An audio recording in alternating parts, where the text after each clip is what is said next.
பார்த்து வருகிறோம். ஆளுநர் வருகை தர உள்ள நிலையில் சேலம் பெரியார் பல்கலைக்கழகத்தில் காவல்துறையினர் மீண்டும் சோதனையில் ஈடுபட்டிருக்கின்றனர். இது தொடர்பான கூடுதல் விவரங்களை செய்தியாளர் கோகுலிடம் கேட்கலாம். கோகுல், முழுமையான விவரங்கள். சேலம் பெரியார் பல்கலைக்கழகத்தில் துணைவேந்தர் மற்றும் பேராசிரியர்கள் சிலர் சேர்ந்து தனியார் நிறுவனம் ஒன்றை தொடங்கி அதன் மூலமாக முறைகேடில் ஈடுபட்டதாக புகார் எழுந்தது. இது தொடர்பாக கருப்பூர் காவல் நிலையத்தில் துணைவேந்தர் மற்றும் 3 பேராசிரியர்கள் உட்பட 4 பேர் மீது 8 பிரிவுகளில் வழக்கு பதிவு செய்தார்கள்.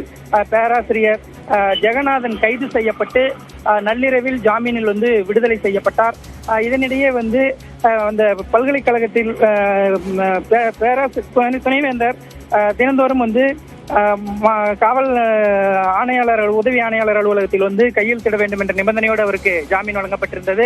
அவர் ஒரு நாள் மட்டும் கையெழுத்திட்ட நிலையில் அவர் உடல்நலம் சரியில்லை என மருத்துவமனையில் சேர்ந்து சிகிச்சை பெற்று வந்தார்.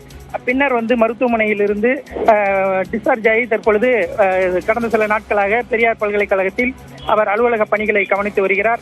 இந்த நிலையில் தமிழக ஆளுநர் RN ரவி அவர்கள் இன்று சேலம் விமான நிலையத்திற்கு இங்கிருந்து கோவை செல்ல இருக்கிறார். அதனிடையே சிறிது நேரம் ஓய்வெடுப்பதற்காக பெரியார் பல்கலைக்கழகத்திற்குள் வருவதாக அறிவிக்கப்பட்டிருக்கிறது.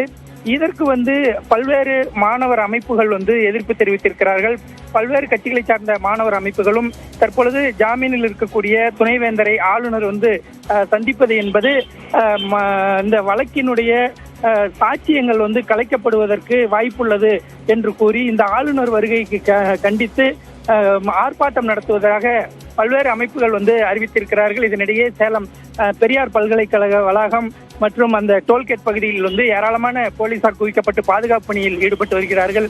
இந்த பரபரப்பான சூழ்நிலையில் அந்த பெரியார் பல்கலைக்கழகத்திற்குள் தற்பொழுது 6 இடங்களில் போலீசார் ஆவணங்கள் அந்த வழக்கு தொடர்பான ஆவணங்கள் தேடும் விதமாக தற்பொழுது சோதனையில் ஈடுபட்டிருக்கிறார்கள். ஏற்கனவே பெரியார் பல்கலைக்கழக துணைவேந்தர் மருத்துவமனையில் இருக்கும் பொழுதும் இந்த வளாகத்தில் இருக்கக்கூடிய அவரது இல்லம், அவருடைய அலுவலகம் மற்றும் பேராசிரியர்களுடைய இல்லம், அலுவலகங்கள் ஆகிய இடங்களில் ஏற்கனவே சோதனை நடத்தப்பட்டு அங்கிருந்து பல்வேறு ஆவணங்கள் கைப்பற்றப்பட்டிருக்கின்றன.